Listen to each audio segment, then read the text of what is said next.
Hi guys, this is acid base 103, and this is a little bit more about weak acids. And no, you cannot watch that. And there's three parts to this. Part one is ionization of polyprotic acids. Part two is calculating pH from initial concentration. Oopsie, dropped my pen. It's okay. Thanks. Sorry, I made it loud. It's okay, bud. Accident? Yeah. So this is initial concentration of sun weak acid HX. And then part three is percent ionization and finding Ka from the pH of a weak acid solution. Okay, so we're gonna start with ionization of polyprotic acids. Remember that a polyprotic acid has more than one ionizable hydrogen.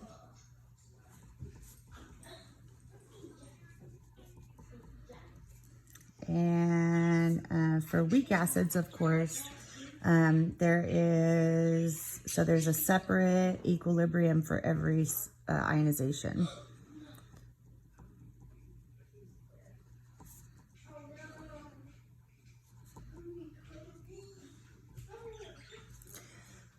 So let's say, for instance, and in addition, you're going to need this too. Let's say, for example, if we're looking at H3ASO4, arsenic acid, which is H3ASO4, and we are asked to show all ionizations and Kas. So our first ionization is going to look like this. We'll have H3ASO4 aqueous reacting with liquid water in equilibrium, and you're just going to lose one hydrogen here. Oops. Just one hydrogen. So you're going to go down to H2ASO4 with one negative charge plus H3O plus aqueous. And the Ka for that, the Ka value, if you look at your table, you'll notice that arsenic acid has three Kas. Here's Ka1, here's Ka2, here's Ka3. So for the first ionization, you use Ka1, which is 5.6 times 10 to the minus 3. Okay, and in the second ionization, this guy, who's the product in the first ionization, becomes your acid in the second ionization. Oops, ASO4, -1. Aqueous, it reacts with water, liquid, and you're going to lose another hydrogen, so you end up with HASO4 -2, aqueous, plus hydronium again. And then your Ka is the Ka2 for arsenic acid, which is 1.0 times 10 to the minus 7.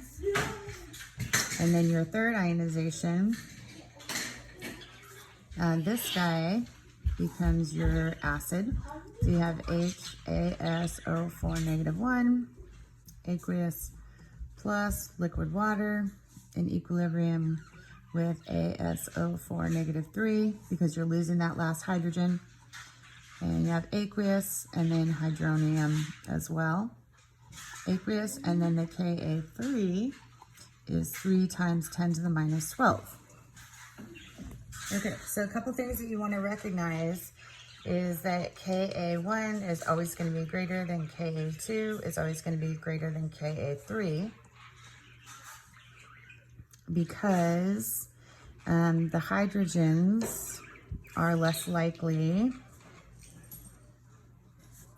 to ionize from an anion. So this is an anion right here. These hydrogens are less likely to ionize onto water because this has a negative charge, and the hydrogen is attracted to that negative charge. Okay, so which would decrease the products number and decrease the Ka value overall. I'll put it on myself. Yeah. You did a good job, students. Thank you, Emmett. Okay. And I think that is going to be it for the part 1. Okay, thank you.